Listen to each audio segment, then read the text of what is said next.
Bugun ko'pchilik hayotining shiddati, internetning shovqini orasida bir savolni unutib qo'ymoqda. Biz kimning avlodimiz? Qanday tarixning merosxo'rimiz? Va eng muhimi, vatan uchun nimalarga shaymiz? Bu savollarning javobi mana shu zallarda. Bu devorlarda har birimiz uchun ibrat bo'ladigan taqdirlar, matonat, jasorat yotibdi. Bugun biz qulay hayotda yashayapmiz. Ammo bu osmon, bu tinchlik, bu mustaqillik o'z-o'zidan kelmagan. Kimdir uni asrab qolgan, kimdir uni bizga meros qoldirgan. U paytlarda telefon, internet yo'q edi.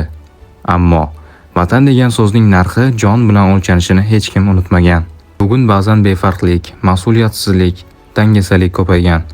Internetda qizlarga o'xshab o'ynab, o'zligini yo'qotayotgan yigitlar ham uchraydi. Lekin tarix bitta narsani eslatadi. Sen shu yurt farzandisan. Jasorat bilan o'z o'rningni topish erkakning haqiqiy burchidir. Oldinlari sovchilikka borilganda yigit o'tin chopishni bilmasa yoki harbiy xizmatga bormagan bo'lsa, qizini berishmasdi. Chunki erkaklik nafaqat so'zda, balki amalda, jasoratda o'lchanar edi. Bugungi kunda esa hatto bir oylik harbiy xizmatdan qo'rqib, qochib yuradigan erkaklar ham kam emas.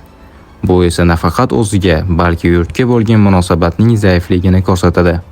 Erkaklik bu yurt oldidagi sharafli burch, jasorat va mas'uliyatdir. Uni har doim ko'rsatishga tayyor bo'lish kerak. Bir haqiqat o'zgarmaydi. Vatan kuchi uning farzandlarida. Bizning g'ururimiz tarix, bizning kuchimiz birlik, bizning sharafimiz vatan. Va biz uni asrashga tayyormiz.